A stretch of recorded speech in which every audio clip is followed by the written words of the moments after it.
Olá, queridões, saudações geográficas a todos vocês. Que bom vê-los mais uma vez aqui no canal QG, Querida Geografia. Eu sou o professor Luiz Fernando. Hoje falaremos um tema no mínimo importante, as regionalizações do Brasil. Veremos um contexto histórico, desde o Tratado de Tordesilhas até as capitanias hereditárias, além das regionalizações que foram propostas e a que é proposta hoje pelo IBGE, aquela que é a regionalização oficial do Brasil. Também veremos algumas outras propostas de regionalizações que foram realizadas por outros geógrafos brasileiros, como a de Pedro Pincha e Geiser, das regiões geoeconômicas ou complexos geoeconômicos, e também de Milton Santos, os 4 Brasis. Antes, porém, peço que você curta esse vídeo, se inscreva e compartilhe para sua rede de amigos. Sem mais, vamos lá para o vídeo. Muito bem então, queridos, vamos lá para o vídeo. Falando então especificamente das regionalizações do Brasil. Eu separei em 4 tópicos aqui, onde a gente vai abordar cada um deles gradativamente. Por exemplo, coloquei ali capitanias hereditárias, IBGE e as macro-regiões, as grandes regiões do Brasil, né? As 5 grandes regiões do Brasil. Também coloquei ali as regiões geoeconômicas e os 4 Brasis. Para tanto, queridos, eu coloquei também uma definição de região. Bom, a gente vê ali, é uma porção superficial designada a partir de uma característica que lhe é marcante ou que lhe é escolhida por aquele que concebe a região em questão.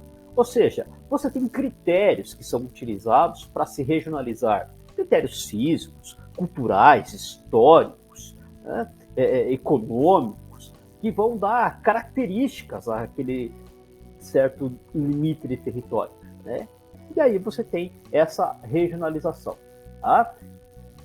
Agora, a gente vê aqui uma evolução da regionalização do Brasil. A gente sabe que os portugueses eles demoram um certo tempo, depois de 1500, para se fixarem realmente aqui no Brasil. Isso vai acontecer mais ou menos uns 30 anos depois, quando eles chegam em 1500 aqui. A partir de então, você tem uma ocupação do litoral do Brasil, né? E gradativamente essa ocupação vai se estendendo e depois ela vai começar a se interiorizar. Aqui eu tenho essa cronologia, né? Essa linha do tempo de 1534 até 1988, e é a última definição de território brasileiro, né? Foi com a Constituição de 1888 que finalizou, e o que a gente sabe, o que a gente conhece de Brasil hoje, e seus estados, e suas regiões, vem dessa Constituição que foi finalizada em 1988. E a gente vai ver que a gente sabe, né, queridos, que região é um conceito da geografia que está, de uma certa forma, relacionado com o território. E a gente sabe que território é uma relação de poder. E muitos desses territórios que ora foram conquistados ou perdidos se deram por essa relação de poder. Que poder é esse? Eventualmente econômico, mas também militar. Muitas dessas conquistas ou perdas se deram por força militar, por poderio militar. Então, território é relação de poder. Tá. Na próxima tela, eu coloquei aqui sobre o Tratado de Tordesilhas, um dos tópicos que eu coloquei agora há pouco para a gente ali. A gente sabe que o Tratado de Tordesilhas, queridos, a história nos conta que ele foi elaborado antes mesmo da descoberta do Brasil. 1494. Né? Você tem ali o Reino de Castela, você tem ali o território de Portugal, que vão celebrar então essa divisão com essa linha imaginária, né? E ali a gente tem que as terras descobertas a oeste da linha imaginária pertenciam aos espanhóis e as terras descobertas a leste pertenciam aos portugueses. Então você tinha ali essas duas potências ibéricas ali da Península Ibérica com o domínio das tecnologias das grandes navegações, e aí eles desbravavam os mares e conquistavam terras, né? Próxima tela que eu coloquei para nós aqui. A gente sabe que uma das formas que a coroa utilizou de se ter uma melhor gestão daquilo que ela tinha aqui, nesse território chamado Brasil, se deu através das capitanias hereditárias. Não foi a primeira vez que a coroa utilizou isso daí. Ela já tinha utilizado em outra oportunidade. Então, era uma forma mais viável. A gente está falando de um tempo que as comunicações eram muito mais limitadas, nem de perto são como são hoje, né? Então, era uma forma de eu fatiar o meu território, colocar pessoas de meu interesse, pessoas de minha confiança, né? Os chamados donatários, para que eles, então, gerissem aquela terra, né? Claro, levando-se em consideração os interesses da coroa. Então, a gente tem aqui que as capitanias hereditárias elas foram implantadas a partir da década de 1530, na divisão da América Portuguesa, em 15 lotes de terra e 14, eu acabei colocando 14, mas 14 capitanias, né? Esqueci de colocar o capitanias numa falha pequena ali. Mas enfim, coloquei um mapinha aqui dessas capitanias, algumas delas muito bem sucedidas, né? Ali de São Vicente, ali na região que hoje é a Grande São Paulo e assim por diante. E veja aspas aqui, né? Percebo, queridos, que todo mundo já ouviu falar em latifúndios, né? Os latifundiários. O Brasil tem um sério problema de concentração de terra, e esse problema é histórico.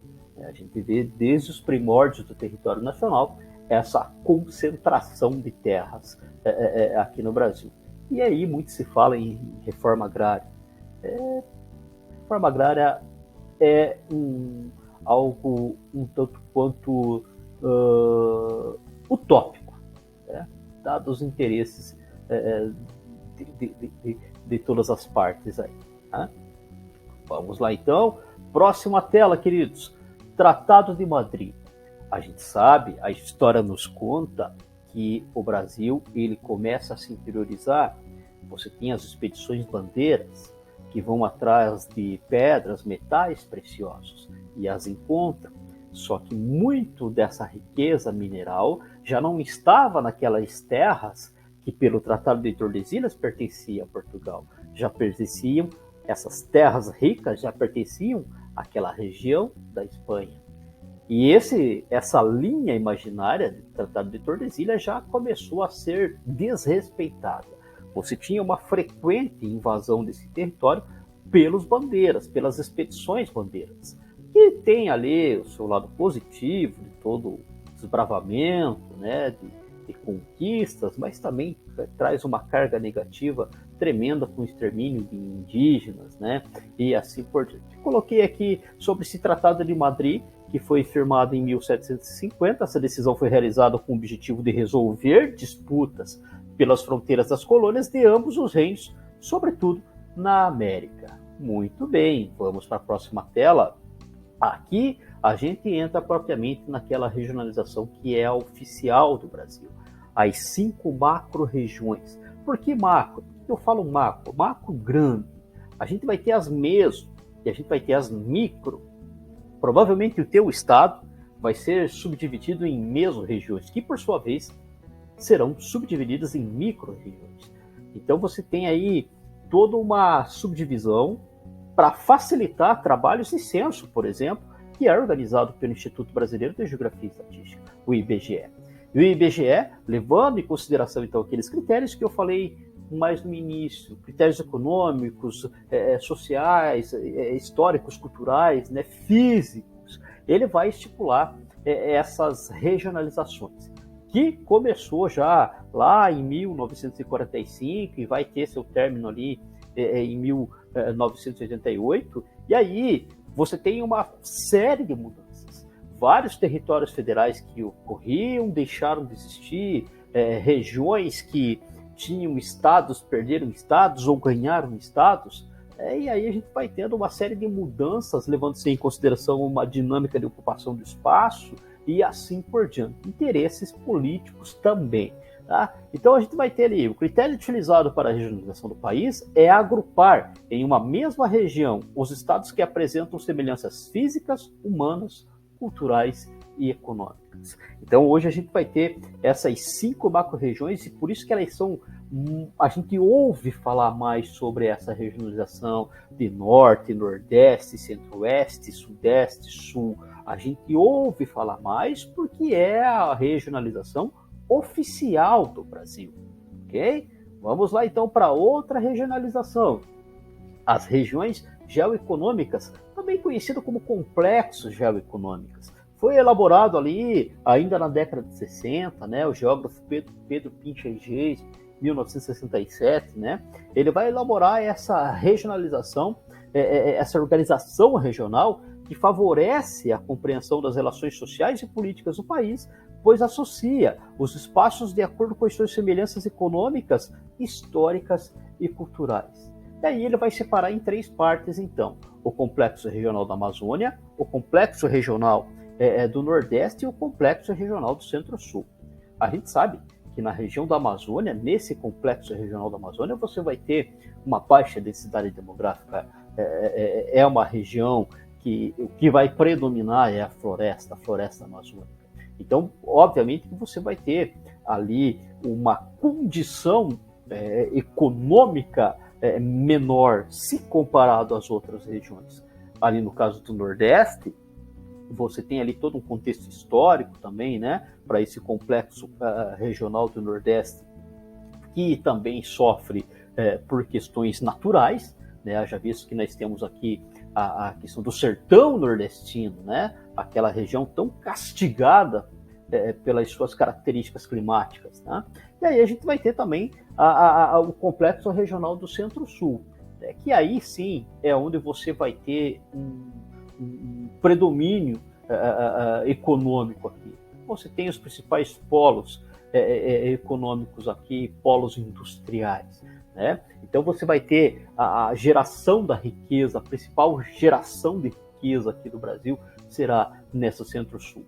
Né? Ótimo, desenvolvedor de tecnologias, como a gente vai ver na outra classificação e última aqui dos 4 Brasis, que é aquela proposta em 2001 pelo grande professor Milton Santos e também pela professora Maria Laura Silveira, né? Eles vão elaborar essa classificação levando-se em consideração a questão técnico-científica e informacional, ou seja, você fatia o Brasil e você vê que regiões vão ser mais favorecidas com a questão tecnológica, informacional, né, científica, essa era de tecnologias ao qual a gente está inserido, e a gente vê isso no nosso dia a dia, a gente está literalmente inserido nisso, não vivemos mais sem tecnologia, mas essa tecnologia não é distribuída de uma forma homogênea em território nacional. Também se leva em consideração uma série de situações para que isso ocorra. Vamos ver ali, é uma divisão regional baseada na difusão diferencial dos meios técnicos, científicos e informacionais e nas heranças do passado. Pois bem, a gente tem o complexo amazônico, né? Você tem a região amazônica ali dos 4 Brasis. Como a gente já viu ali, e fazemos a mesma analogia na questão das regiões geoeconômicas, fazemos a mesma analogia aqui dos 4 Brasis, é uma região que tem um vazio demográfico. Você tem um predomínio de terras indígenas aí, né? Tribos indígenas, com exceção da metrópole ali, da grande Manaus, né? Que é aquele polo industrial, aquele enclave, né? Que é uma referência de indústria de peças, né? De montagem, que foi prevista para ser isso, né? Com exceção dessa grande cidade, você vai ter ali um predomínio de floresta amazônica, né? Manaus vai estar no meio disso tudo aí, mas então você vai ter uma tecnologia bastante ausente, né? Haja visto que você tem um predomínio natural. No caso do Nordeste, nós também fizemos referência ali nas regiões geoeconômicas. No caso do Nordeste, a gente também vai ter uma herança cultural ali, não tão das boas, né? Você tem toda uma questão de escravidão, você tem também toda a questão ali climática, né? E propõe ali em algumas regiões uma condição de seca, você não consegue desenvolver agricultura, enfim. Então, aqui você também vai ter, de certa forma, uma carência tecnológica se comparado aos outros 2 que a gente vai ver aqui, como a região concentrada, que aí vai pegar os estados aqui da região Sudeste e Sul, e aqui sim, concentrada, porque é aqui que você vai ter os polos industriais que desenvolve tecnologia, as universidades que vão formar mão de obra qualificada, né? A gente tem também a região do Centro-Oeste. Você tem aqui tecnologias voltadas para a agroindústria, né? O agronegócio, muitos dos interesses ali também da região concentrada, né? E aí você vai ter, então, tecnologias para esse sentido. Você tem uma fronteira agrícola bastante expressiva, bastante desenvolvida e consolidada nessa região Centro-Oeste. Deixa eu chamar a atenção para uma situação. Perceba que os 4 Brasis aqui, você tem um respeito às delimitações das linhas de cada estado. Deixa eu voltar uma tela aqui. Percebo que aqui as regiões geoeconômicas, de Pedro Pinchot, você já não tem esse respeito. Você tem regiões que cortam estados ali, margeiam estados ao meio, de acordo com a sua delimitação abrangência ali. Então é isso. Fica a minha dica para vocês também assistirem os outros vídeos do canal. Obrigado. Que bom que vocês chegaram até aqui. Gostaram do vídeo? Deixem seus recados ali nos comentários. Uma vez mais agradeço por vocês chegarem até aqui. Mais uma vez peço para que vocês curtam, compartilhem esse vídeo, se inscrevam no canal QG, Querida Geografia, o professor agradece. Sem mais, abraços geográficos, queridões. Tchau!